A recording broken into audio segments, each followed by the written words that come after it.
Hi everyone. Today I am here to talk about samples of EPFO and APFC notes. बहुत सारे students Telegram पे पूछ रहे हैं कि सर आप बोल तो रहे हैं कि कोर्स ले लीजिए but can you specify a little bit as to how will you be teaching in terms of notes. Videos आप लोग देख ही रहे हैं यूट्यूब पे and a lot of students are liking them. They are different, they are in a new format. बहुत अलग तरीके से और बहुत अच्छे तरीके से एपीएफसी एंड ईपीएफओ की तैयारी हो रही है. Classes of current affairs, industrial relations and labour laws and accounts have already started. Environment की क्लासेस जल्दी ही स्टार्ट हो रही हैं. हिस्ट्री की क्लासेस भी स्टूडेंट्स को जानी शुरू हो गई हैं and students are loving it. But यहाँ पर स्टूडेंट्स पूछ रहे थे कि सर हमें एनरोल करने से पहले ये देखना है कि आपके नोट्स कितने ऑर्गेनाइज्ड हैं, कितने अच्छे हैं या ख़राब हैं. तो मैंने सोचा कि कुछ नोट्स मैं स्टूडेंट्स को यूट्यूब के थ्रू दे देता हूँ so that they can understand it better. I can explain to them कि नोट्स किस तरह से हैं. तो आज मैं आपको चैप्टर 1 दिखाऊंगा अकाउंट्स का और चैप्टर 1 दिखाऊंगा इंडस्ट्रियल रिलेशंस लेबर लॉस का, जो कि कंप्लीट हो चुके हैं हमारे कोर्स में. इसके बाद आपको समझ आ जाएगा कि किस तरह से नोट्स क्रिएट किए जा रहे हैं और किस तरह से आगे नोट्स क्रिएट किए जाएंगे. First of all, I'm picking up chapter 1 of accounts, which is called as meaning and objectives of accounting. Okay. इसका अगर हम कंटेंट टेबल देखें so it's a total of 10 page document. 10 page में एक chapter cover किया है जिसमें meaning of accounting, characteristics of accounting, accounting cycle क्या होती है, objectives of accounting, difference between book keeping, accounting, accountancy, types of accounting, users of accounting information, advantages and limitations of accounting, ये सब cover किया गया है. सबसे पहले स्टार्ट करते हैं हम लोग कैरेक्टरिस्टिक्स मीनिंग ऑफ अकाउंटिंग से, जिसके अंदर कुछ कैरेक्टरिस्टिक्स दिए गए हैं. Accounting is an art as well as a science. I hope you can see the entire explanation. Recording of financial transactions only, recording in terms of money, classifying, summarising, interpretation of results, इन सब के बारे में बात की गई है.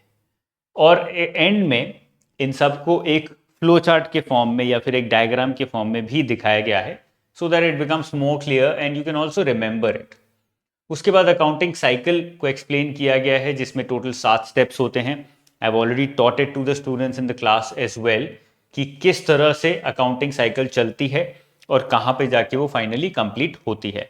यहाँ से स्पेशली क्वेश्चंस आए भी हैं एग्जाम में, तो देख सकते हो कि चैप्टर 1 से ही क्वेश्चंस आ जाते हैं बिकॉज ये बिल्कुल बेसिक कॉन्सेप्ट्स हैं और कॉन्सेप्ट्स पे हमेशा ईपीएफओ एंड एपीएफसी फोकस करते आए हैं. ऑब्जेक्टिव्स ऑफ अकाउंटिंग, इसके अंदर जो भी ऑब्जेक्टिव्स हैं वो वीडियो में सेशन में डिटेल में मैंने एक्सप्लेन किए हैं.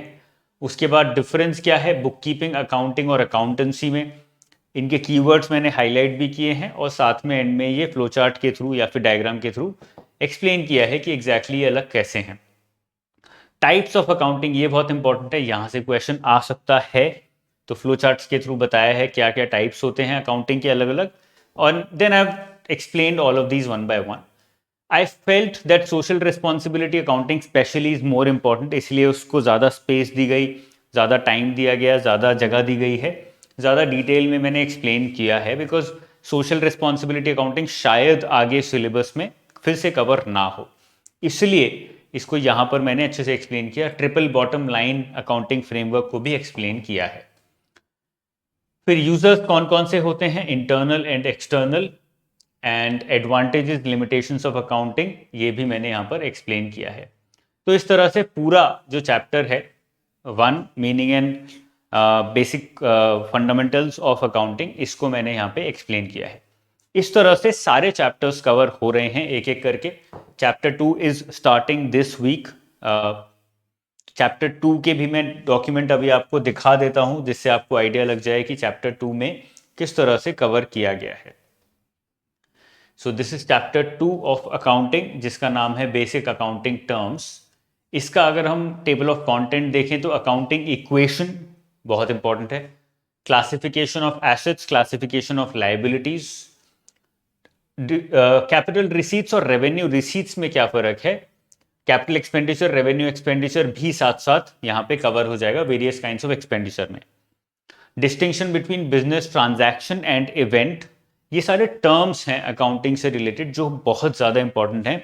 इन टर्म्स को यूज़ करके भी हमने देखा कि ईपीएफओ एपीएफसी एग्जाम में क्वेश्चंस पूछते हैं, इसीलिए टोटल 7 से 8 पेज में पूरे अकाउंटिंग टर्म्स मैंने यहाँ पर डिस्कस किए हैं।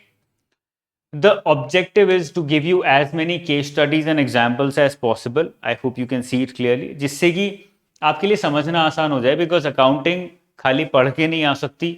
एक तो न्यूमेरिकल एग्जाम्पल आपके सामने होना ज़रूरी है कहीं कहीं पर, एंड सिमिलरली आपको साथ में प्रैक्टिस करना भी ज़रूरी है, नहीं तो याद नहीं होगा, बाद में भूल जाओगे। जैसे यहाँ पे अकाउंटिंग इक्वेशन है assets is equal to liabilities plus capital. अब किस तरह से वो एक्चुअली एक बैलेंस शीट में शो करता है and how is it that assets become liability is equal to liability plus capital, वो यहाँ पे मैंने एग्जाम्पल के थ्रू एक्सप्लेन किया है। तो ये छोटी छोटी चीज़ें बहुत इंपॉर्टेंट हो जाती हैं। कॉपी पेस्ट करके तो हम दे सकते थे, बट ऐसा नहीं कर रहे हैं। देखो सेकेंड पेज पे भी एक केस स्टडी है। छोटे छोटे केसेस ना क्लैरिटी क्रिएट करने में बहुत हेल्प करते हैं। That is why I focused a lot on these small cases and examples, because they help you remember majority of the things, क्योंकि याद नहीं रख पाओगे तो पढ़ने का कोई फायदा नहीं है। Third page also has an example जहाँ पे बिजनेस ट्रांजैक्शन और इवेंट को डिफरेंशिएट मैंने किया है। Now let me come to industrial relations and labour laws. I want to pick up the first chapter there.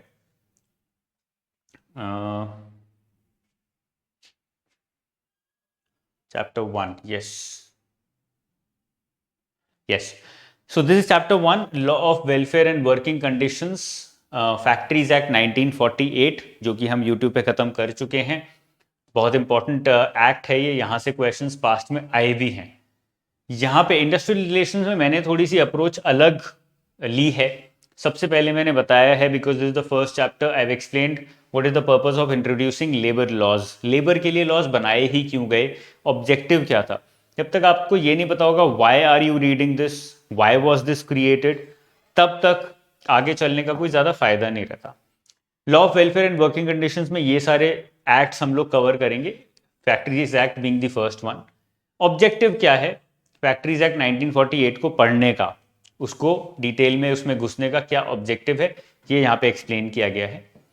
दो डिस्क्लेमर दिए हैं मैंने, disclaimer and how to think, दो पॉइंट्स बनाए हैं जो कि मैं हर एक पीडीएफ में हर एक चैप्टर में डालूंगा। ऑब्जेक्टिव क्या है इसका, सबसे पहले आपको भी द स्टूडेंट्स ऑल्सो नो कि उन्हें याद नहीं रहता है, whatever they read in labour laws it's very difficult to remember all of it. उसको ईज आउट करने के लिए मुझे लगा कि ये डिस्क्लेमर देना ज़रूरी है और ये बताना ज़रूरी है how to think if you want to remember labour laws, if you want to memorise labour laws easier. तो डिस्क्लेमर में क्या लिखा है, there are various provisions under all acts that need to be memorised, merely understanding might not be enough. ये याद रखना ज़रूरी है कि यार एक्ट है, एक्ट में खाली अंडरस्टैंडिंग से काम नहीं चलेगा, memorisation also goes hand in hand. Number 2, get an umbrella view of the entire act before delving into details and provisions. मैंने अपने पढ़ाने के प्रोसेस में भी ये इंश्योर किया कि मैं पहले एक अम्ब्रेला व्यू दे दूं पूरे एक्ट का, उसके बाद ही मैं डिटेल्स में घुसूं एक्ट के, जिससे कि आपके लिए अंडरस्टैंडिंग क्रिएट करना आसान हो। How to think, this is very important, this is where the difference lies. यहां पर अगर आप डिफरेंशिएशन क्रिएट कर पाओगे, it will be super easy for you to remember labour laws. You're preparing for UPSC, wherein you will be working as an officer at the highest level. If selected, the best way to understand and memorize the acts is to think like an officer on duty who is required to enforce the acts. बहुत आसान है इनको याद रखना। Whenever you're reading these labor laws, अगर एक student ये सोच पाता है कि मैं एक ऑफिसर हूँ जो ड्यूटी पे हूँ, जिसको ये एक्ट एनफोर्स करना है, इंश्योर करना है कि कोई वायलेट ना करे, किसी को अनड्यू एडवांटेज ना मिले, किसी का लॉस ना हो और कोई करप्शन ना हो, अगर ये सारी चीज़ें और बहुत सारी और बातें अगर आप ध्यान में रखोगे as an officer when you are on duty, तो इन एक्ट्स को पढ़ना फिर बहुत आसान हो जाता है, because you are already putting yourself in the shoes of the officer and you are thinking that you have to enforce these acts. It becomes super easy for you to then remember these acts, क्योंकि अपने दिमाग में खुद ही you will be able to create a lot of examples, lot of situations, तो बहुत आसानी से कर पाओगे। ठीक है, मैंने यहाँ पर स्ट्रक्चर दिया है जो मैंने बोला था अम्ब्रेला व्यू। इस स्ट्रक्चर के थ्रू मैंने एक्सप्लेन कर दिया स्टूडेंट्स को जब मैं वीडियो में पढ़ाता हूँ कि एग्जैक्टली हम फैक्ट्रीज एक्ट में क्या क्या पढ़ने वाले हैं। ठीक है, ये टेबल ऑफ कंटेंट है जिसमें पिछला वाला स्लाइड ही और पिछला वाला पेज ही और डेप्थ में मैंने कवर किया हुआ है, क्योंकि यहाँ पर बहुत सारे छोटे छोटे पॉइंट्स भी हैं, तो अम्ब्रेला व्यू लेना मुश्किल होता है, वहां पर आसान होता है, इसलिए दोनों को एक्सप्लेन किया गया है। और उसके बाद हमारा एक्ट स्टार्ट होता है, हिस्ट्री, ऑब्जेक्ट, एप्लीकेबिलिटी, उसके बाद डेफिनेशंस, जो कि मेजर पॉइंट है जहां से मेजर मेजर क्वेश्चंस तुमको दिखेंगे। ये टोटल 16 डेफिनेशंस हैं जहां से क्वेश्चंस आने के चांसेस हैं और क्वेश्चंस आएंगे। बिकॉज ये पूरा बोल्ड में नहीं है, तो I think that is why screen पे आपको बहुत ज़्यादा क्लियरली नहीं दिख रहा होगा, कुछ चीज़ें नहीं दिख रही होंगी, बट लैपटॉप में जब डाउनलोड करोगे या प्रिंट करोगे तो बहुत आसानी से दिख जाएंगे। ओके, और इस तरह से सब कुछ पॉइंट फॉर्म में डाल के मैंने एक्सप्लेन किया गया है। Majority of the things are in point form, क्योंकि जितना ज़्यादा मैं the more I put it in paragraphs, the more difficult it becomes for any student to read and remember and recall. इसलिए सारी चीजों को पॉइंट फॉर्मेट में डाला गया है, ठीक है। So this was about EPFO APFC sample chapters. I'll put these chapters in the description below. वहां से डाउनलोड कर सकते हो, टेलीग्राम ग्रुप में भी डाल दूंगा, वहां से भी डाउनलोड कर सकते हो। The purpose is to help you understand कि भाई if I am paying for something, if I am getting enrolled in a course, तो मुझे क्या क्या मिलेगा, एटलीस्ट बेसिक चीज़ें। बहुत जल्दी मैं टेस्ट सीरीज भी स्टार्ट करूंगा, जिसमें मैं हर वीकेंड पे एक टेस्ट दूंगा आप लोगों को, जिससे कि आपको समझ आएगा कि किस तरह से whatever I am reading, am I able to use it in the form of questions and answers, am I able to use that knowledge और नॉट, क्या वो नॉलेज काम आ भी रही है या नहीं आ रही है। All those things will be answered through those practice questions and tests. Okay. If you have any doubts regarding EPFO or APFC exam or UPSC in general, you can connect with me. You can mention your doubts in the comment section below. आप मेरी website पे भी जा सकते हो anujindal.in, वहाँ पे मेरा नंबर मिल जाएगा. You can talk to my counselors and they'll be able to help you out and even connect you with me if you want to talk with me separately as well.